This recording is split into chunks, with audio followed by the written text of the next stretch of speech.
Hey everybody, this is Dave here at Blue Bears Games. Today I'm going to be shooting an unboxing video, one that should have been done probably about 2 months ago. I already opened up the previous three 2019 Commander decks. I had put this off for a little bit because I was trying to get a couple other videos out there, but it's time. It's time to open up this Commander deck. The last one that I have left is Commander Mystic Intellect. Okay, it is the, as you can see, the blue, red, and white precon deck for the 2019 Commander. So I'm going to go ahead and open it up, and we're going to see what we got.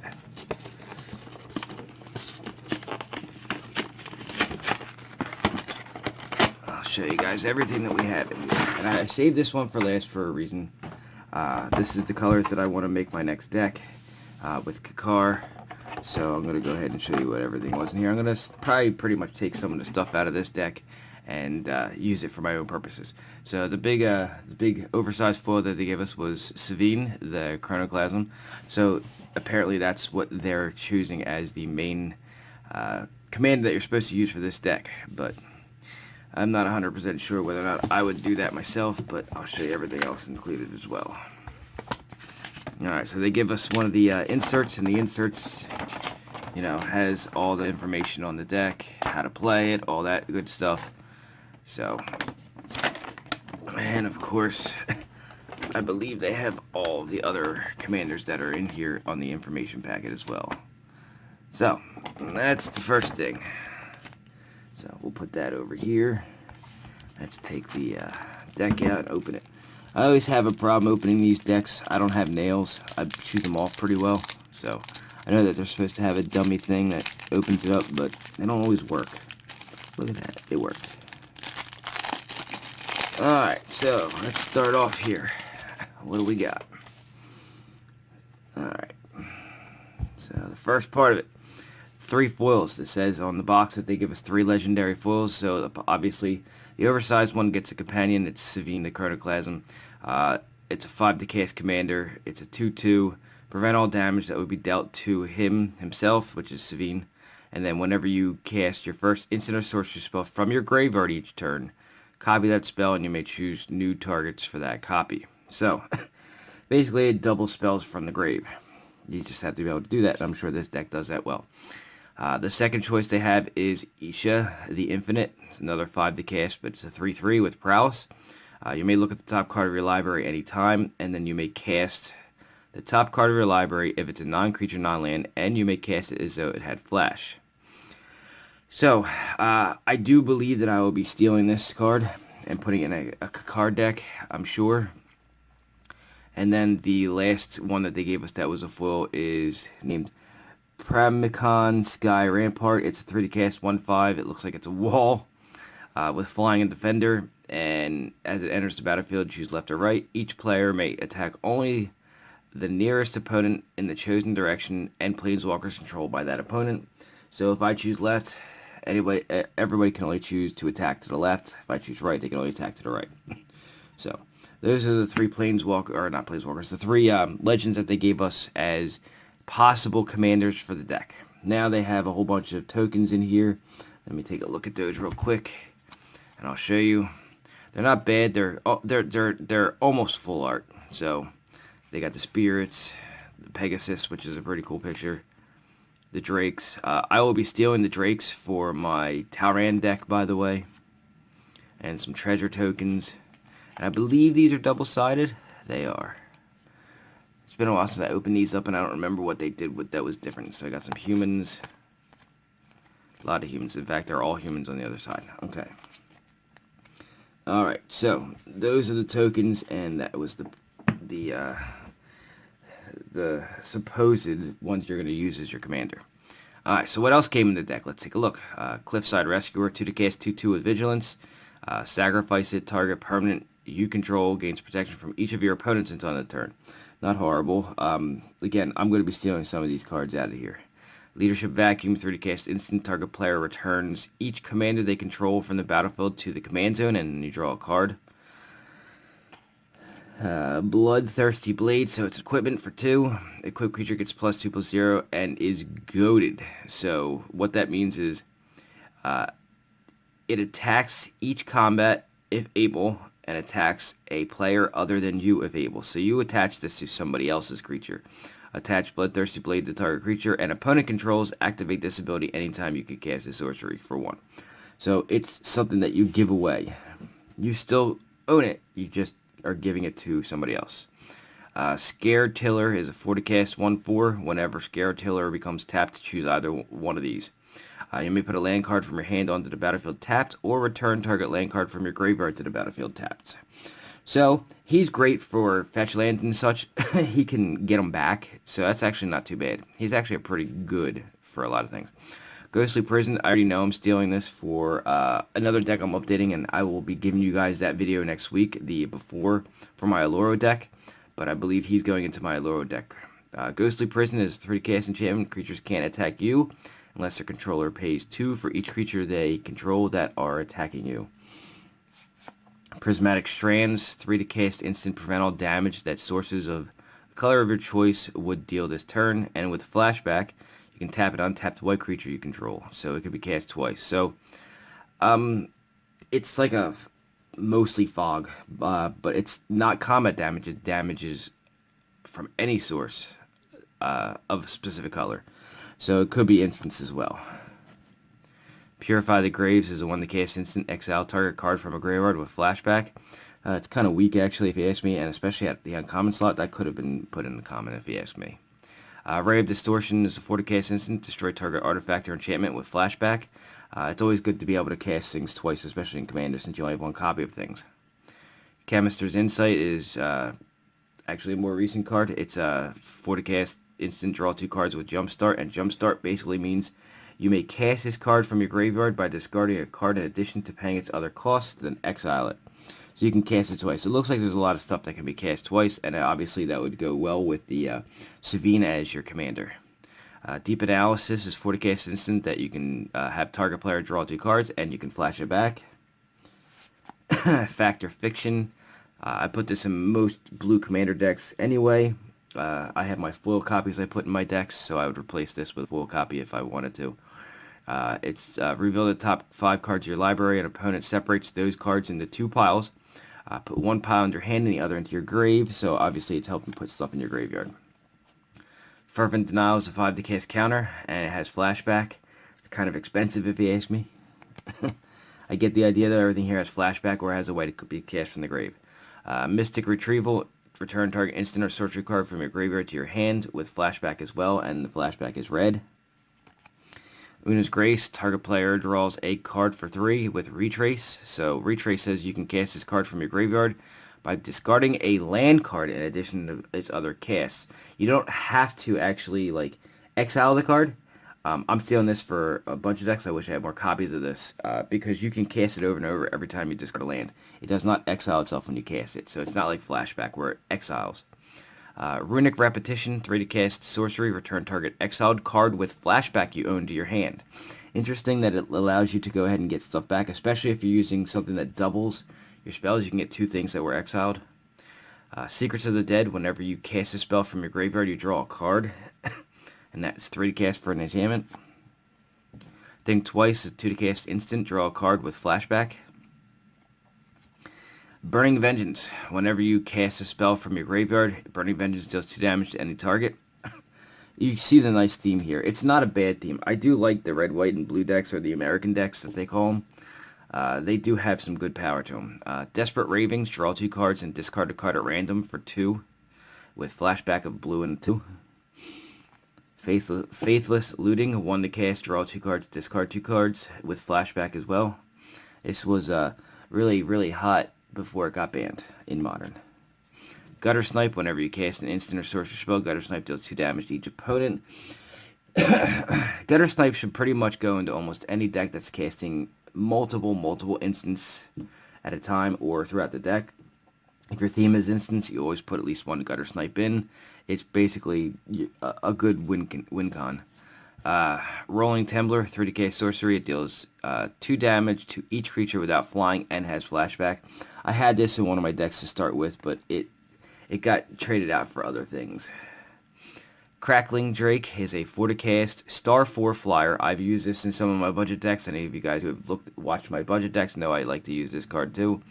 Its power is equal to the total number of instants and sorceries you own in exile or in your grave.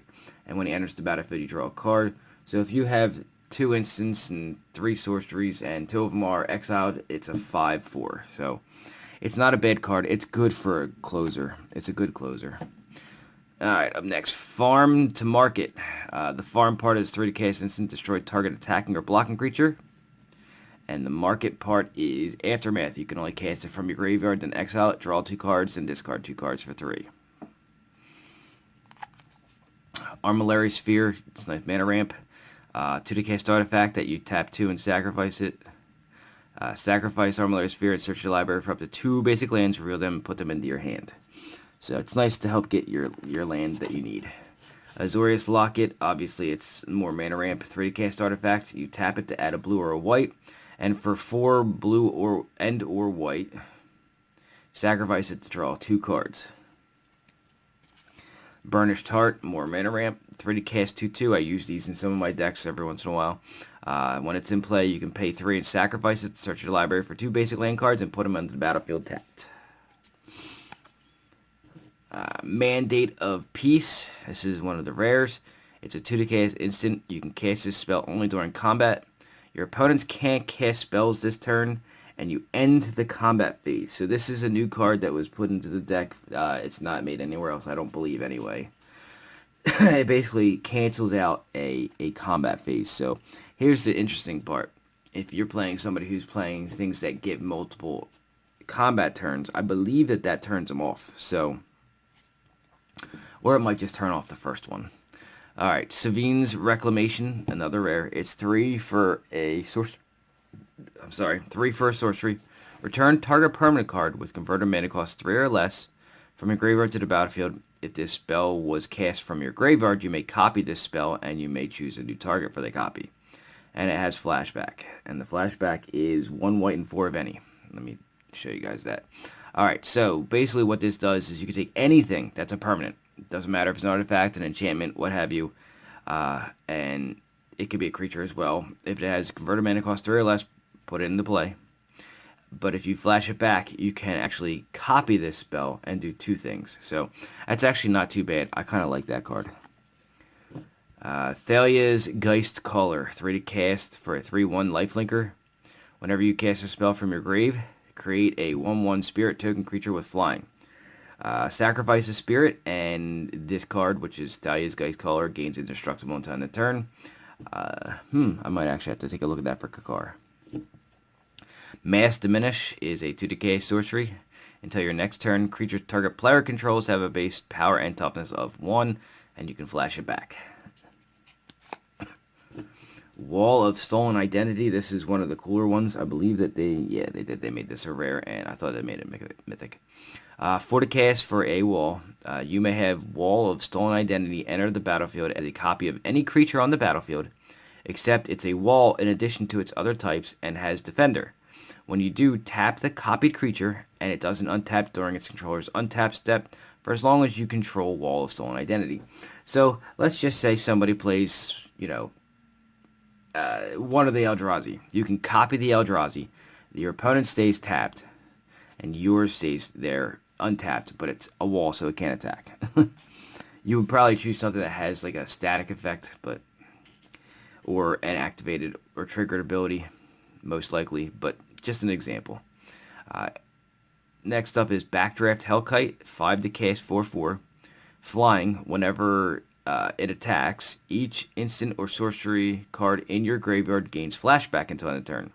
The flashback cost is equal to its mana cost, so it enables more stuff for your Savine. Dockside Extortionist, this one's really good. 2 to cast Goblin Pirate for 1/2. When it enters the battlefield, create X treasure tokens, where X is the number of artifacts and enchantments your opponents control. All of your opponents, by the way. So, if you're playing somebody who's doing an artifact-only deck or an enchantment-only deck, I have one of each of those coming for my my Commander series. You can get a lot of tokens, treasure tokens. Basically what they are is they end up being lotus petals. And lotus petals are like a free cast, sacrifice to add a mana to your mana pool of any color. That creates a lot of them. Ignite the Future. For to cast sorcery, exile the top 3 cards of your library until end of your next turn. You may play those cards. If this spell was cast from a graveyard, you may play this card without paying it. You may play those cards without paying their mana cost, and it has a flashback of 8. So, exiling 3 cards and being able to play them for free, not too bad, especially if you're playing a lot of instants and you have something that enables the instants to do other things like have damage on the board from the Goblin. Let's see, Gerard Weatherlight Hero. For to cast 3/3. First strike. When Gerard Weatherlight Hero dies, exile it and return to the battlefield all artifacts and creature cards in your graveyard that were put there from the battlefield this turn. So, kamikaze style. You just blitz in, and if he dies, which they'll try not to block him, but if he dies during the combat, everything comes back. That's an artifact or a creature. So, not horrible. Empowered Auto Generator, a 4 to cast artifact. It comes into play tapped. Tap it, put a charge counter on Auto Generator, and add X mana of any one color, where X is the number of charge counters on Empowered Auto Generator. So, this one's actually really good. I like this card a lot. So, it comes into play tapped. Then you tap it. First turn, I actually don't think it produces anything the first turn. Let's see. Put a charge counter on it. And then add X. So, yes, you do. Alright, so you tap it the first time, you can add 1 mana. Then you tap it the second time, you can add 2. If you have a way to untap it multiple times in a turn, I do have a couple decks that have the ability to use this over and over. It ends up pretty much becoming a...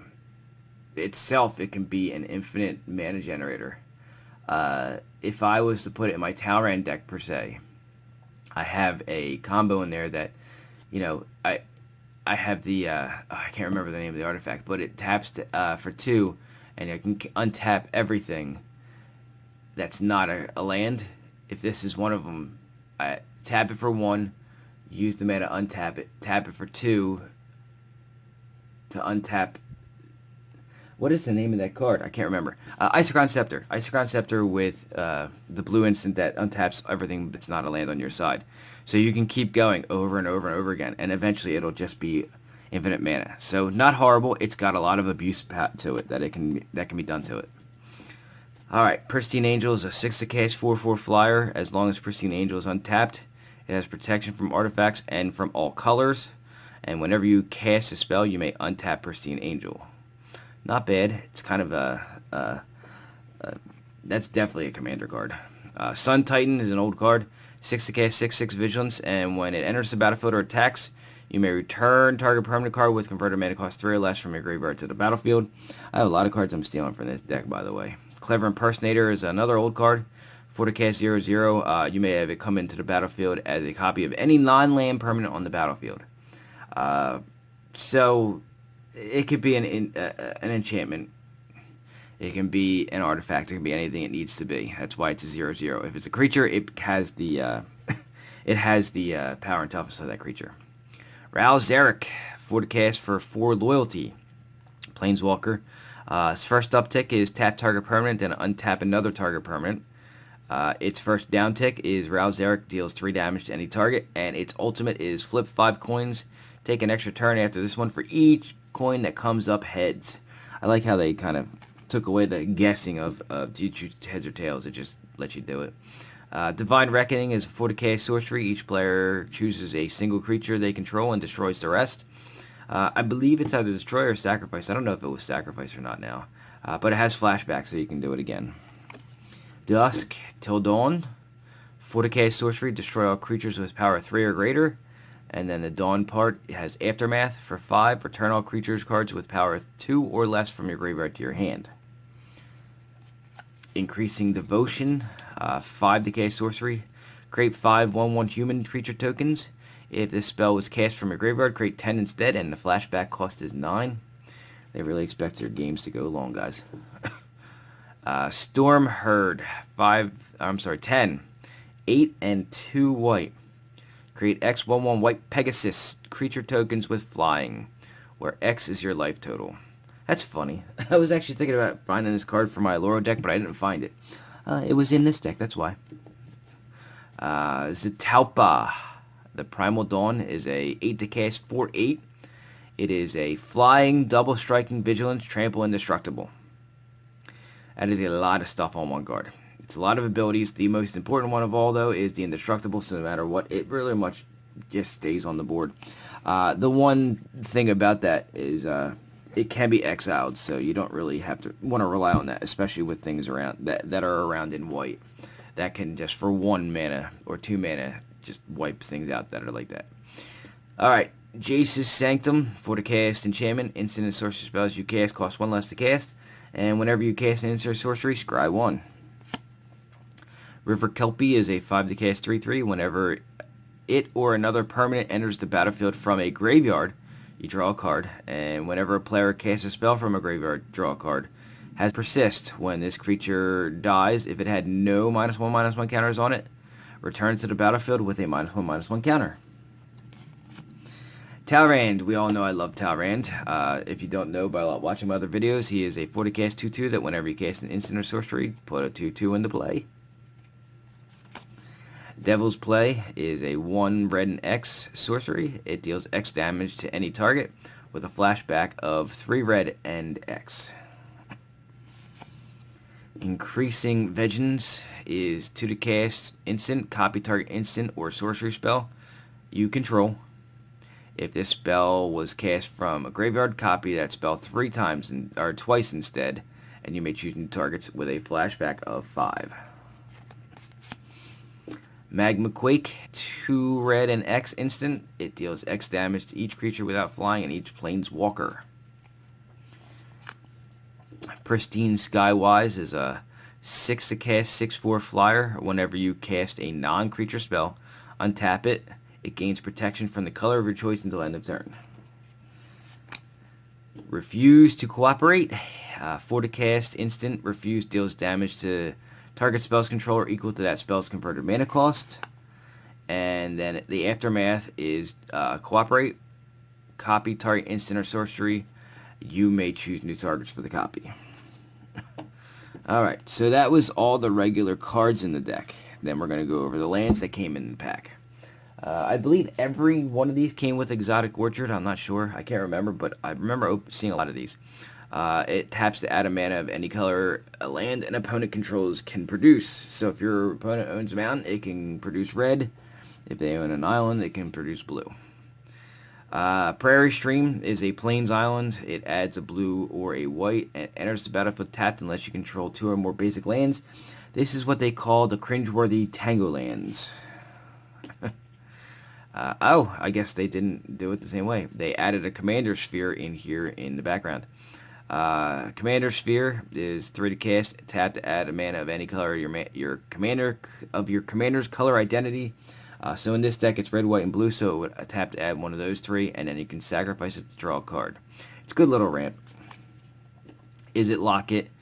3 to cast, taps to add a red or a blue. It's basically the exact same thing as the other Locket, so you can pay for blue and or red, depending on how you want to do it. That's what those mana symbols mean, is you can pay one or the other. Tap it, sacrifice it, and draw 2 cards. And of course Soul Ring. Soul Ring comes in every Commander deck and will come with every Commander deck from here forward. If you don't know what it is, then you're watching this video for no reason, because Soul Ring is the most identifiable card for Commander at this point. 1 to cast artifact, tap to add 2 colors. Alright, and then we got some plains, plain boss, some islands, some mountains. Alright, we're going to pass all this. They put in here Ash Barrens, tap to add a colorless, and basic land cycling. So for 1, you can discard it and search your library for a basic land card. Azorius Chancery, it comes into play tapped. When it enters, return a land you control to its owner's hand, and it taps to add a blue and white. Same thing with the Boros Garrison. When it enters the battlefield tapped, and then return a land you control, and it taps to add a red and a white. Excuse me. Boros Guildgate is enters the battlefield tapped and you add a red or a white. Command Tower comes in every deck going forward. I believe from Wizards they're going to do that. It adds 1 mana of any color of your commander's identity. Evolving Wilds, you guys know I play these in all my budget decks. If you're watching those, sacrifice it, search your library for a basic land, put it on the battlefield tapped. Highland Lake enters the battlefield tapped, add a blue or a red. Is it Boilerworks? Enters tapped. When it enters, return a land you control to its owner's hand, and tap to add a blue and a red. Guildgate enters battlefield tapped, tap to add a blue or a red. Myriad Landscape enters battlefield tapped, but you can tap it to add a colorless. Sacrifice Myriad Landscape, search your library for up to 2 basic lands that share a land type. Put them on the battlefield tapped, then shuffle your library. Now that's interesting. So you can search for 2 mountains, 2 islands, 2 plains in this deck. Mystic Monastery, it's the Tri-Land. It enters the battlefield tapped and adds either blue, red, or white. Stone Quarry, it enters tapped and it adds either a red or a white. Swiftwater Cliff, same thing. Only it's when it enters the battlefield, you gain a life and it adds a blue or a red. Temple of the False God, it adds 2 colorless, only if you control 5 or more lands. Terramorphic Expanse, you just tap it, sacrifice it, search for a basic land, it enters the battlefield tapped, and then you shuffle your library. Tranquil Cove, when it enters you gain a life and taps to add either a blue or a white. And Windscarred Crag, same thing, enters the battlefield, you gain a life, and then you can tap it for a red or a white. So, and then we've got that.